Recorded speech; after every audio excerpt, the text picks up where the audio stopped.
Hey guys, so in this video, I just got home, and as you can see, Kai is very excited about this. So I wanted to show you off. Shh. I'm just going to dive right in. I want to show you how you're going to go about saying hello to him and greeting him so that he understands that all this off jumping around is not okay. Okay, so you have to reinforce things. The only way you can do that is using these communication lines that we've built with him, using his pressure and release off, using body language, and using calm tones to express to him, I need you to be calm. If we're all off, if we are all worked up and we're telling him, oh, God, stop, no, doing all that, he's not hearing all that. Shh. He's not hearing all that. All he's hearing is excitement in your voice, whether it be negative or positive. So I need to teach him to calm down, right? So through all of this, Kai, I'm trying to get that leash fixed because we don't want it dangling over his head. Kai, shh. Let me position his leash correctly. This is not working out in our favor. Kai, off. Okay, I just stop moving for a second. Just need to reinforce this calm behavior. Now, he's not typically this excited. He's very excited today, and that's why I decided to take this video, because he was more excited than usual when I take him out. I just typically just go pick up my son for lunch, and I take everyone out as soon as I get back. He's just super excited to see me today for some reason, huh? Which isn't a bad thing. I know. I love you too, Kai. Sit. Okay, but see, all of this behavior is just too much, right? So it's okay if it takes a minute. It's not magic, unfortunately. Training is reinforcement to your dog and getting them to understand that they have to stay in a calm state of mind regardless of what's going on around them, right? So it has to be up to you. If you get stressed and worked up, the same thing is going to happen. He's just all going to get worked up. Like I said, he doesn't understand the positive and negative what you're saying. He's just hearing tones in your voice. So if you get worked up, he's going to get worked up. If you get mad, all he's going to do is cower. That's not the relationship we want to build. Okay. It's even there. He's getting all like lungy. So now I'm going to release that slack. I'm going to let him go use the bathroom. Now that he's calmed down a little bit, see we have a loose slip lead, and I'm going to continue to do the same thing. Now you can also use your knee to kind of bump him a little bit in his stomach if he tries to jump up on you, so that, good boy, so that he understands, he gets a correction when his paws leave the ground. He has to know if you push him off of you with your hands, what you're doing is you're reinforcing that you're touching him regardless of the fact that he's jumping. You're still touching him. So he's getting what he wants regardless of that. All right, so now he tangled his paw. I'm going to fix that real quick. Okay, so now that he's used the bathroom. Okay, so you see now he's getting all worked up again. Off. Good. Now with me, he's worked a lot on when he gets excited, not off, not letting him use his mouth. Right? So there's really never a time, preferably we would want him to off. We would want him to lick and not you off.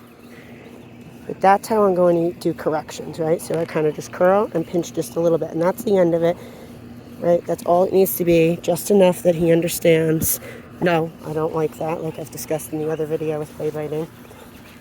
Okay, but when we're outside, couple things also I like to talk about.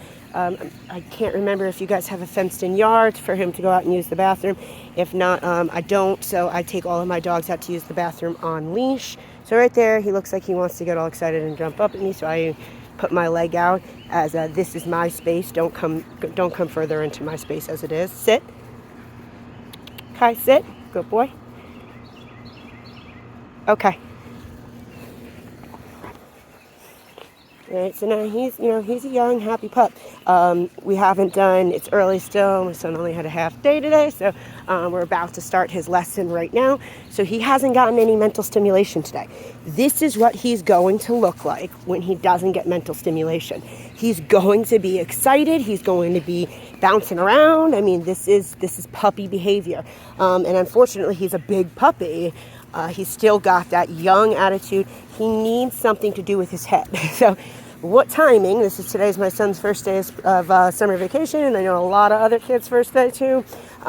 Think about the difference of when kids are in school and when they are on summer break. They don't use their brains, they sleep, they watch a lot of screen time, all of that.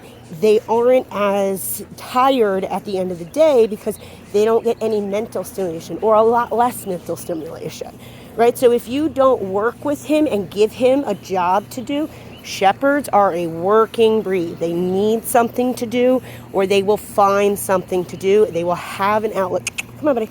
They will find an outlet for that energy, whether it's you giving it to them in an appropriate way or them lashing out and doing inappropriate things, finding things to chew off, finding things to chew on, kind of just annoying you to get your attention, poking you with his nose. He likes to do that a lot. I call him, he's very nosy, right? He likes to come up and pet me, right? He's got a lot of mental stimulation that he needs to wear out. So taking him for good healing walks is going to be a really good thing, because he's going to get physical and mental stimulation all in one exercise. Now, I don't want you, we're going to talk about this a lot on the take-home lesson, I don't want you to just walk in a straight line, okay? I want you to do lots of turns, lots of pace changes, zigzag patterns, circles, figure eights, make squares, start jogging, walk as slow as a turtle. I mean, do anything you can to get Kai to have to pay attention. Use that brain. That way he's exercising and he's thinking the entire time you guys are out on that walk. You guys are doing, see how he just yawned right there? That's a release of energy, because he's got so much mental stimulation built up that even just doing all of that bouncing around was like, that was exhausting, right? So that's a sign that he needs to work. He wants something to do. He's bored, right? So doing that heel exercise is really good. Placing is a great thing to do after you've taken a walk. A lot of people try to use place as a way to kind of tire their dog out. But really, it's, you want them to just calm down and relax when they're on place. So after they've gone for a walk and they've gotten a lot of mental stimulation in, you can go and put him on his bed and tell him to place, give him a toy to chew on, and make sure you reinforce keeping him on there. Now, if you don't have we decided to go without the e-collar, so we don't have a way to reinforce when he gets off the bed, except for using your spatial pressure, which we'll go over. That's using your body pressure to move in and back off. See how he's all... Now he's not biting me because he's like trying to nibble with his front off. Good boy. He knows with me that every time he does that, he gets a correction. Now that's his natural, right? So even if he gets a little too much, I still do that. Even if he's using his mouth too much and it's licking, it doesn't matter. If you don't want it, you need to tell him, I don't want it. Doing it verbally is not going to help. Doing that quick little, see how now he's going to licking because he's figured out, okay, she doesn't like that, right? So it's really important that when you come home that you reinforce all of these things that I've practiced with him now, so that he knows, the rules that, applied at Kristen's now apply at home also, where they didn't used to apply. So he's going to think, I'm back home, back to what I used to do. So it's going to be on you to be very diligent, and especially the first couple of weeks when he's back, to really become a strong, consistent handler for him, so that he has a guide, he has somebody to follow, he has direction to follow. He has to be on a regular schedule.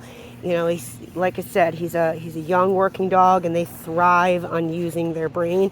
So finding ways, even if, you think about putting him into a daycare or something like that, on the days where it's going to be a little bit more challenging for you to give him a little bit of mental stimulation that day. Think about giving him some time to go and socialize with other dogs, run around. That way he's pooped at the end of the day, and you don't have to worry about doing that as much. But yeah, we're going to try and find ways to build in time for him to exercise his brain, so that you guys are all happier. He's going to be tired and happy. He loves to have toys. So I'll go over all the appropriate toys with you. No squeaky toys, no plush toys. Those promote digging and destruction.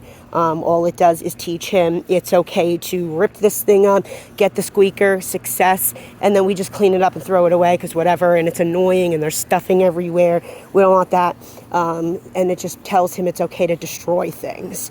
So we don't want to use those. Hard bones, deer antler, things like that, that hard rubber toys, things of those nature that you don't have a lot of the same material things in your house, so that he doesn't confuse things. He doesn't confuse his toys with your things.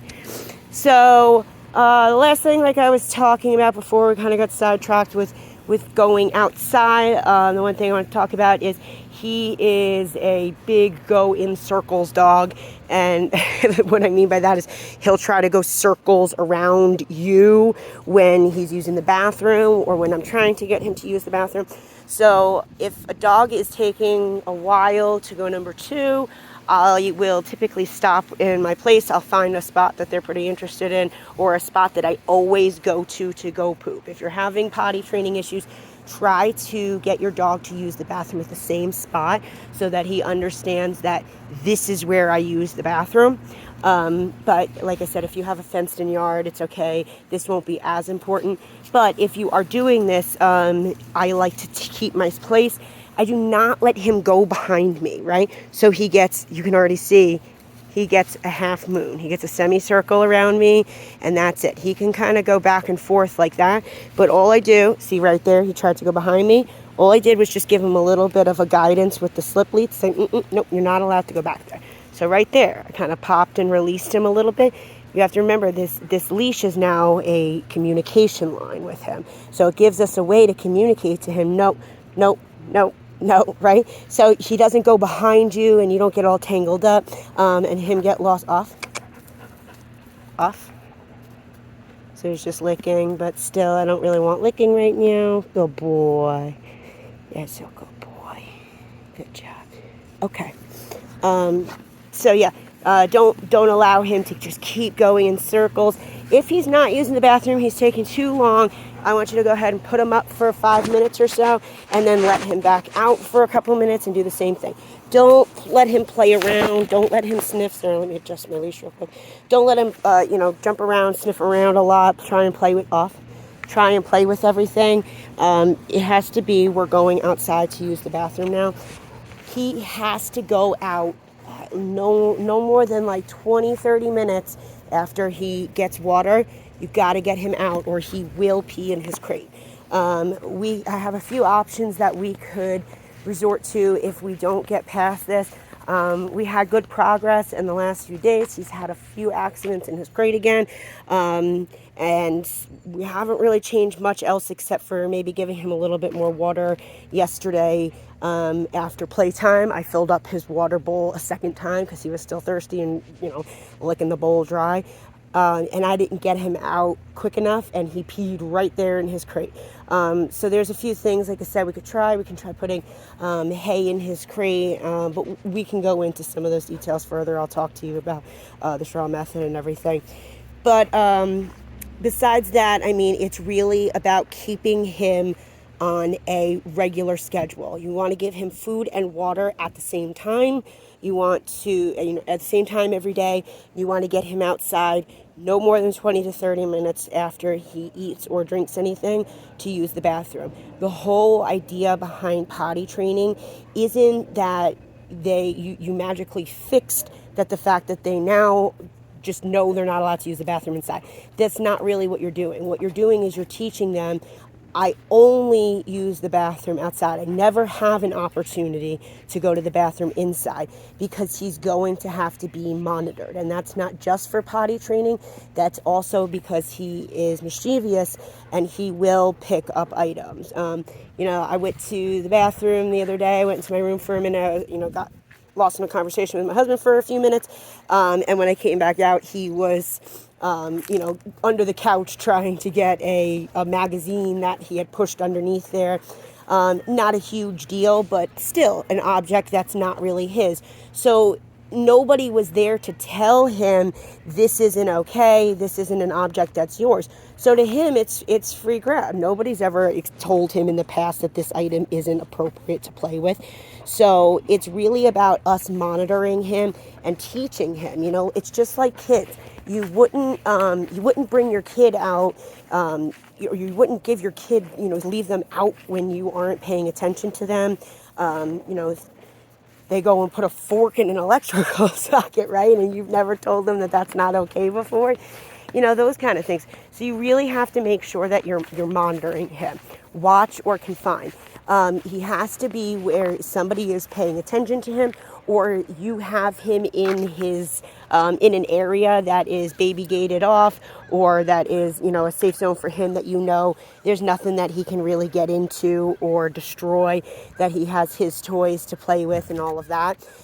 So that it's a lot safer for him, where he doesn't have the opportunity to make mistakes and us correct him for making those mistakes. It's about us teaching him, you don't make those mistakes to begin with. This is what you're allowed to do. So if you're watching him and he's not playing with a toy, and then he goes to go pick up something that's his, you can go, no, leave it.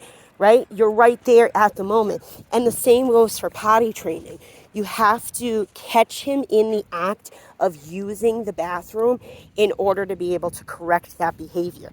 If you find poop or pee on the floor, and he's not actively using the bathroom, you've already missed your opportunity to correct that behavior. All you can do is clean it up and mark it on your potty training log and write down "wasn't caught in the act." Because that is how you're going to stop it. He either cannot have the opportunity to do it, or he has to be caught in the act to understand, I was using the bathroom, I got stopped in the act, I'll make a big loud noise, I'll stomp my foot, hey, no, right? Something like that. Throw a leash on real quick and get him outside ASAP, so that they understand I was using the bathroom, I got stopped in the act, we went outside, I finished using the bathroom outside. Right, so that is potty training. I'm also going to bring a potty training log home with him, so that you guys can mark down any accidents that he has, so that you can start seeing a pattern for whether it be not caught in the act, or it's always 20-30 minutes after he eats, or it's always in the living room, right? You'll start to see patterns forming, and you'll start to understand what you're missing in your potty training as a handler. It's not just on him. I don't know if you guys are one to talk about doing the bells. I don't personally think that's a good idea for him. He especially will start to train you to just think the bells mean I want to go outside. It's pretty difficult. You have to be pretty precise when you're training your dog to do the bells, because you have to make sure that they understand it means I need to use the bathroom, not I want to go outside. So if they ring the bell and you take them outside and all they do is play and maybe pee 5 minutes later, they just trained you to just take them out whenever they feel like it, right? But in reality, you want to do what we call bladder training, where you're teaching him these are the times of days that we go out. We go out first thing in the morning. We go out when I get home.